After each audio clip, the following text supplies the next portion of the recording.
The first thing you see on the back is obviously the Victorian number plate.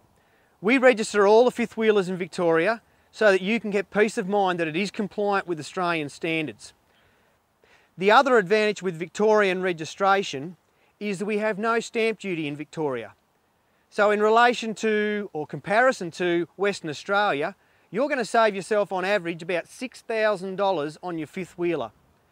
You can leave it registered in Victoria and reap the savings, or if you wish, you can change it to your state or territory.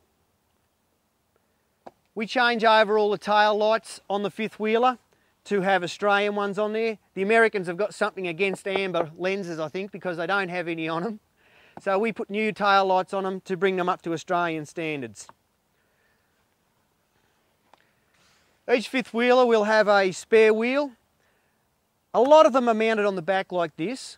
Some are mounted under carriage. This is another one of those attachments for the cable TV or the satellite. If you've got a satellite dish that sets up on a stand outside here, you can set it up here, plug it into there, and it puts it through to your TV compartment inside. The other thing you'll notice on the back here is this ladder. The ladder is used not for storing things up on top, but for servicing equipment or for washing it down. Or, like my family, viewing whales from a very good height. Around the corner here, there's another power outlet. Next to it is an external shower. It's really handy for cleaning your feet after you've been outside, especially at the beach, before you go inside. We used it a lot when we were travelling. Inside, you find simply a shower rose on a flexible lead, hot and cold water. It's all there. Down here, you'll find the rear stabilising jack. There's one on each side. Now they come with this manual brace, just goes on like so, you wind it up or down.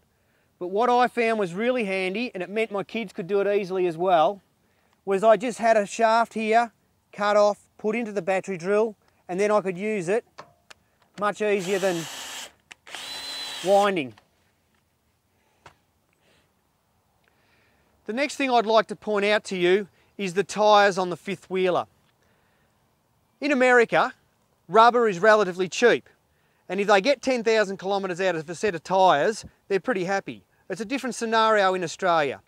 So what we do here in Australia is we replace the American tyres with Australian ones for peace of mind.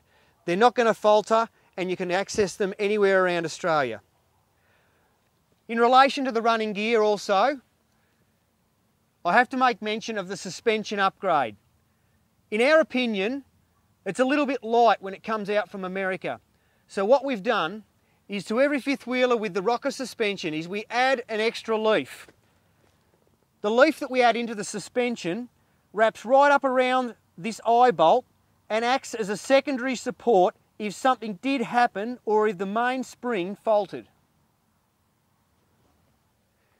The next thing I need to mention is this door that we've installed in the left side. Yes, it's an Australian compliance thing. We need to install this one. The other door on the right side stays there, and that's the main one that you use all the time, and it's very convenient. But this one here, our objective is to make sure the fifth wheeler is compliant and also that it doesn't look obtrusive.